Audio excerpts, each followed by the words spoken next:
told me, turn your magic on. To me she'd say, everything you want's a dream away. Under this pressure, under this weight, we are diamonds, and I feel my heart beating. I feel my heart underneath my skin. I feel my heart beating. You make me feel like I'm alive again.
Éducative, la vie associative est une des forces d'inertie de notre village. Elle apporte l'échange, le partage, la cohésion, la découverte, le lien social. Elle est le cœur de la vie de Pont-Carré. Nous avons créé et réalisé un terrain de sport. Puis Pont-Carré s'est doté de la maison des associations et du dojo. Celle-ci permet aujourd'hui à la plupart des associations de Pont-Carré de pratiquer leurs activités. On peut bien sûr toujours espérer plus, mais vous le savez, je n'ai jamais engagé de promesses que je ne pensais ne jamais pouvoir tenir. Pour ces différentes opérations, j'ai principalement travaillé à l'obtention et l'optimisation des financements en sollicitant les différents partenaires institutionnels, mais également en sollicitant les fonds parlementaires auprès de nos élus. Ceci, bien sûr, dans le but d'alléger au maximum nos charges financières.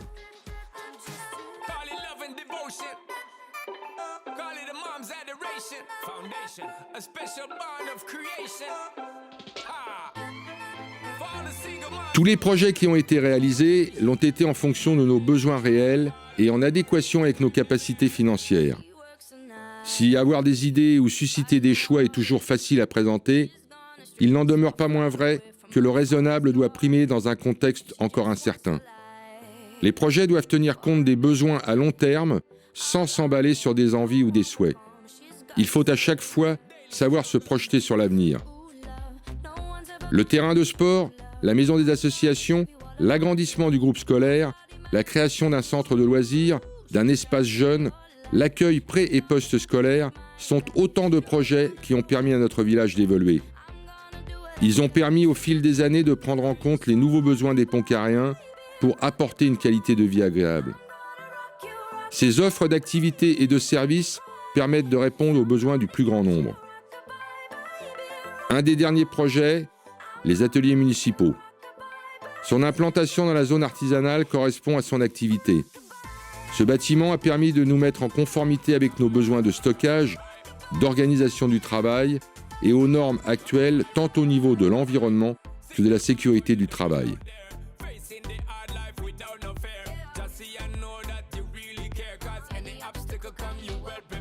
Notre gymnase est toujours dans mes objectifs. Cette réalisation que nous attendons depuis longtemps doit apporter autant dans le cadre scolaire que dans le cadre associatif. Aujourd'hui, la vétusté des locaux coûte cher en fonctionnement et le besoin est bien réel. Ceci permettra d'optimiser son utilisation pour Pont-Carré et les communes voisines. Certains déboires nous ont contraints à décaler la mise en route de ce projet. Cependant, je ne lâcherai rien sur cette ambition pour notre commune et, comme il se doit, nous aboutirons. Si nous ne pouvons offrir autant que les grandes villes, il n'en demeure pas moins vrai que nous défendrons tous les schémas qui peuvent apporter aux Pontcarréens une belle qualité de vie et de bien-être, et nous obtiendrons gain de cause. Il reste bien du travail à réaliser et nous mettrons tout en œuvre pour réussir. Give you all of me, and now honestly I got nothing left. I loved you dangerously. L'éducation, elle a toujours été pour moi une priorité.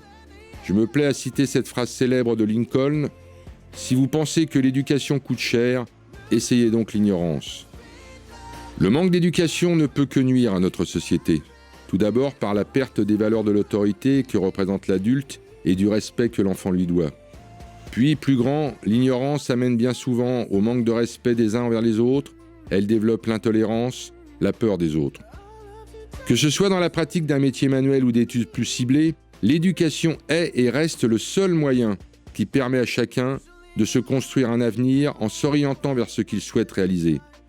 L'éducation est une porte qui ouvre l'esprit, qui apporte la connaissance, permettant le développement personnel. C'est pourquoi j'ai toujours voulu que nous continuions à développer les moyens dans ce secteur au cours des années. L'amélioration du groupe scolaire a débuté par l'anticipation de son agrandissement ainsi que de l'espace de restauration et témoigne que nous avons voulu préparer son avenir. De nouveaux moyens pédagogiques ont également été mis en place par le biais du numérique. Je considère toujours que l'on doit défendre et préserver l'éducation de nos enfants en leur offrant les meilleures conditions de travail ainsi qu'à leurs enseignants. Il n'est bien sûr pas possible de donner n'importe comment et je considère que chacun doit respecter son rôle. Il n'est pas question que la commune se substitue à l'éducation nationale pour le fonctionnement ou bien à l'État pour ses compétences. Chacun doit être mis devant ses responsabilités. Je défendrai toujours une politique d'aide ciblée afin d'offrir un maximum de moyens et une vraie qualité d'accueil. La culture occupe aujourd'hui une grande part dans notre société. Elle doit s'ouvrir au plus grand nombre, qu'elle soit littéraire, artistique, musicale. Chacun doit pouvoir y accéder. La culture, c'est également l'histoire, et je suis heureux que nos jeunes et leurs enseignants contribuent au moment de souvenir. Août 1914. C'était la pleine moisson quand on a entendu les cloches sonner. On s'est demandé pourquoi. La garde de champêtre a annoncé la nouvelle. C'est la guerre. Mes hommes trouvent 1000 petits moyens ingénieux pour se distraire. Actuellement, la fabrication de bagues en aluminium fait fureur. L'attaque. Sourd, muet, sous de poudre et de bruit, je marche automatiquement. Je vois des hommes s'écrouler à ma gauche. Nul ne fait attention à son voisin quel qu'il soit. À 2h30, un aéroplane allemand survole nos positions. Nous étions repérés et 20 minutes après, le premier obus éclatait à 6 pas de moi. 1h du matin. Bing, un coup de feu. Bing, un autre coup de feu. Une fusillade éclate. L'ennemi attaque comme toutes les nuits pour nous fatiguer. Après un violent bombardement de 2 heures, dans une tranchée de première ligne, alors que nous finissions la soupe, des Allemands se sont amenés dans la tranchée, m'ont fait prisonnier avec 2 autres camarades. Nous sommes passés 24 hier soir au conseil de guerre. 6 ont été condamnés à mort, dont moi. Je ne suis pas plus coupable que les autres, mais il faut un exemple. Les lieutenants meurent frappés à la tête. Les soldats tombent à leur tour. Impossible d'avancer. Les vivants se couchent et tentent d'amonceler de la terre devant leur tête pour se protéger des balles. Je ne sais pas si je pourrais dormir dans un lit à présent. On est habitué à coucher par terre ou sur la paille quand on peut en trouver. Tu ne peux pas te faire une idée, ma chère. Combien nous sommes malheureux. Donc, pourtant, je ne sais pas trop l'habitude de me plaindre, mais ce coup-ci, j'y suis obligée car c'est une chose au-dessus de l'imagination. On va chercher des vivres en pleine nuit, près de Verdun, accompagnés tout au long du chemin par les obus. Ce qui fait que nous ne pouvons faire qu'un repas par jour. Le 9 à 10h du matin, on faisait une attaque terrible dans la plaine de Vore. Nous y laissons 3/4 de la compagnie. Il nous est impossible de nous replier sur nos lignes. Nous restons dans l'eau 36 heures sans pouvoir lever la tête. D'un seul coup, tout s'arrête. C'est incroyable. Nous attendons 2 heures.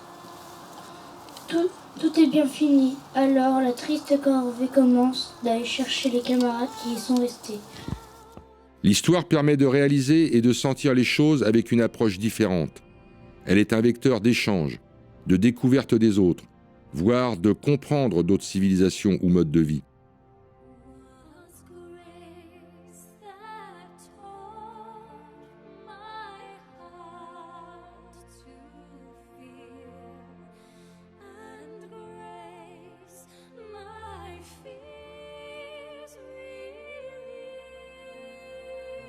Notre bibliothèque est un des lieux dédiés pour cela et ouverte à tous.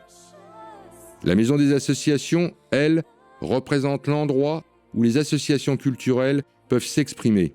Elle offre un accueil utile pour ces activités. La salle des fêtes, pour sa part, permet de présenter des expositions ou des spectacles de qualité afin que dans notre village, la culture soit accessible et occupe la place qui lui revient pour le plus grand plaisir de tous. Maybe I'm blind, thinking I can see through this and see what's behind. Got no way to prove it, so maybe I'm lying. But I'm only human after... S'il est bien un sujet auquel chacun de nous adhère, c'est bien l'environnement. À Pont-Carré, environnement et cadre de vie ont toujours été une priorité. C'est aussi pour cela que notre village est apprécié. En 1995, j'ai pu participer à la mise en place de la nouvelle déviation, facteur déterminant pour notre village qui a permis la réhabilitation du centre-ville et l'accessibilité des commerces. Chaque jour, 26 000 véhicules traversaient Pont-Carré. Aujourd'hui, il en reste moins de 4 000. Ceci permet cependant de maintenir un tissu de commerce de proximité et de services. Notre forêt, elle, est déclarée forêt laboratoire. Plus aucun traitement chimique sur le massif forestier de Ferrières, utilisation de sacs poubelles biodégradables, aucun produit bitumé, utilisation du cheval pour l'entretien, suppression partielle du drainage, tout cela est une vraie politique environnementale que nous défendons.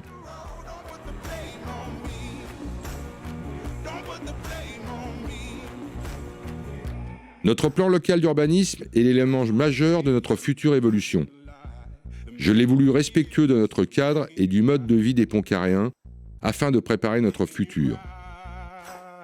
Il nous permet de continuer à développer notre commune tout en respectant la volonté de garder une identité de village.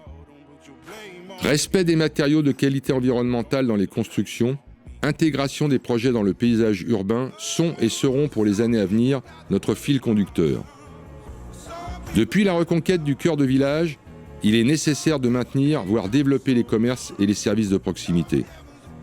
Pour cela, nous devons continuer à utiliser les surfaces urbanisables avec des projets qui permettent une évolution démographique au cours des années à venir.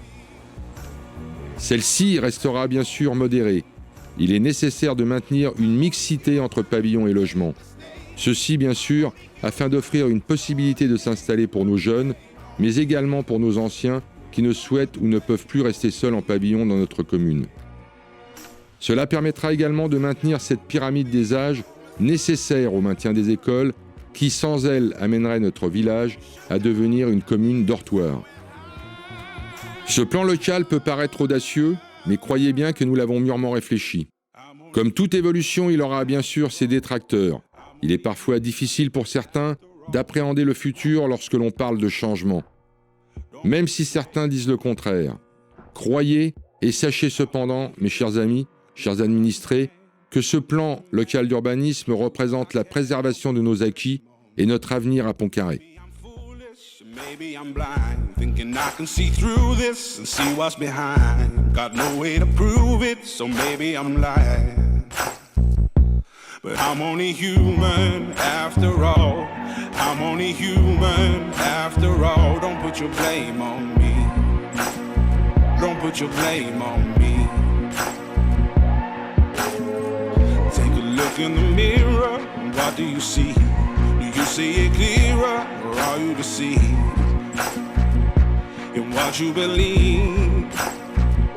'Cause I'm only human after all, and you're only human after all. Don't put the blame on me. Don't put your blame on me.